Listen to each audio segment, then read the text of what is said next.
E aí, de boa? Como vocês estão? Eu sou o Igor, esse aqui é mais um vídeo de desenho. Esse desenho aqui da Hinata de Tokyo Revengers é um anime que eu curti demais assistir. Ele tem uma pegada bem diferente, assim, porque o protagonista é muito engraçado, assim, porque ele volta no passado, assim, toda hora. Toda hora dá alguma coisa de errado, ele vai lá e volta de novo. E eu acho da hora, porque abordar esse tema de viagem no tempo nos animes. Mas vocês gostam de Tokyo Revengers? Vocês acham a animação da hora? Eu vi um monte de gente falando que a animação é ruim. Eu achei normal, principalmente nos primeiros episódios, porque tem muito degradê, assim.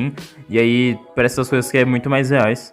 Eu acho que eu só não curti muita animação quando foi a luta da Toman naquele estacionamento lá onde tinha uns caras de uniforme cinza.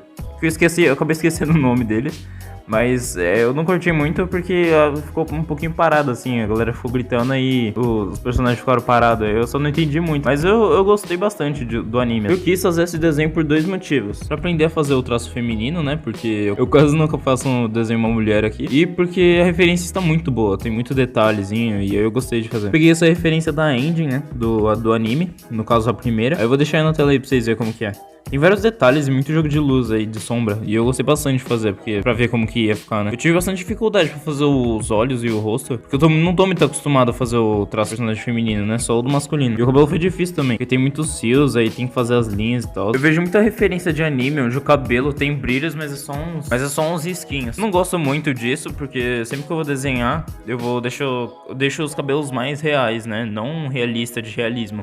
Mas eu deixo eles mais parecidos com os cabelos que a gente tem. Eu não curto muito essa ideia de só colocar uns skins assim como brilho. Sei lá, parece que fica um tom muito vago, não sei explicar. Foi difícil fazer a pintura da pele porque tava meio roxo na referência. Aí eu tive que usar do meu jeito, né? Porque se eu seguisse as cores da referência não ia ficar tão legal assim. Porque tava um tom muito roxo.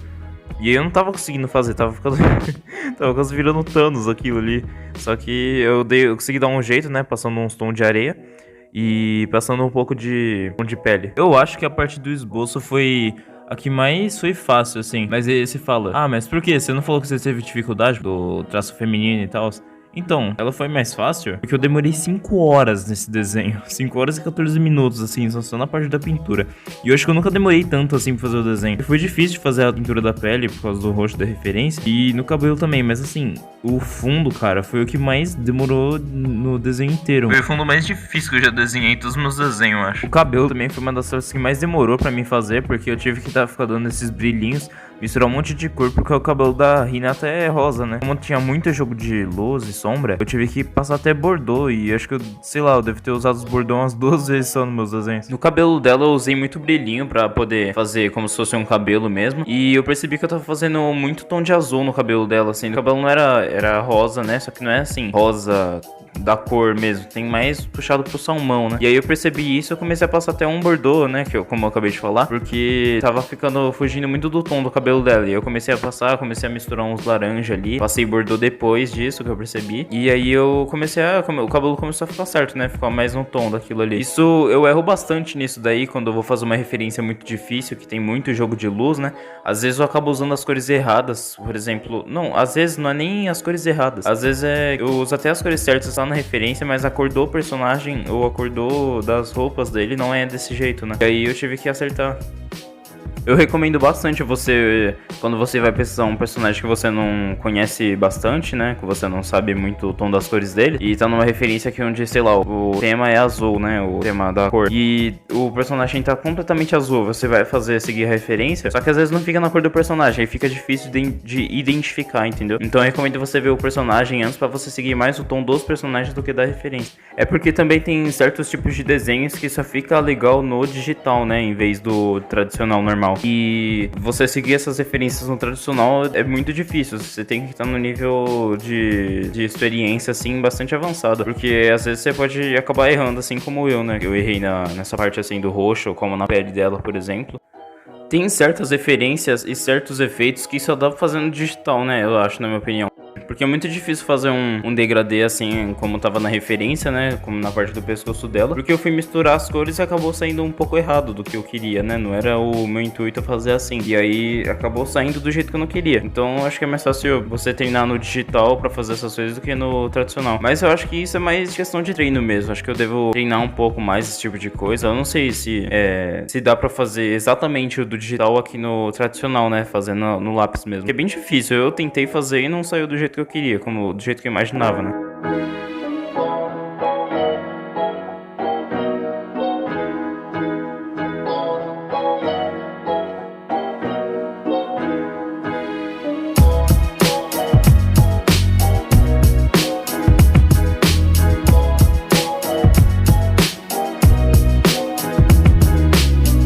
Bom, eu vou falar aqui o que eu fiz nesse fundo. Eu não vou conseguir explicar 100% cada detalhe porque vai ficar muito confuso, mas eu vou conseguir explicar o que eu fiz nessas partes bolinhas e vou explicar essas partes escuras também. Então bora. Eu comecei primeiro passando as cores mais escuras, como o preto, azul turquesa e etc.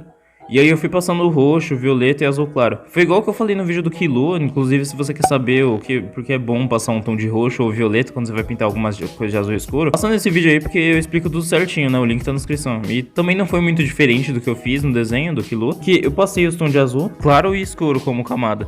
A diferença é que eu passei menos tom de roxo que o do vídeo do Killua. Na parte das bolinhas eu usei verde, amarelo e azul. Aí você pergunta, nossa, mas essas bolinhas aí, o que tem sentido? Essas bolinhas são meio que um reflexo da luz. Sabe quando você tá olhando pro sol ou olha pra um poste, alguma coisa muito clara? Geralmente aparecem essas bolinhas, né? Como no fundo da imagem está desfocado, ela aparece em todas as juntas assim mesmo. Aí parece que, sei lá, é feito de Natal. Mas esse efeito aparece mais em desenhos com florestas ou praias ou, né, uma cidade de noite. E nesse desenho eu fiz bastante, né? E não foi nada fácil. Já é uma dica aí, quando você for fazer uns desenhos com esses cenários que eu citei, é bom fazer as bolinhas porque deixa o desenho mais homogêneo, não sei dizer. Mas se for só um fundo um pouquinho desfocado, se for um fundo normal, vai ficar meio estranho. Eu falei sobre fundos desfocados no vídeo do desenho do Mike. Se você quer saber mais sobre isso, que eu não vou falar muito mais a fundo sobre o desenho de desfocados.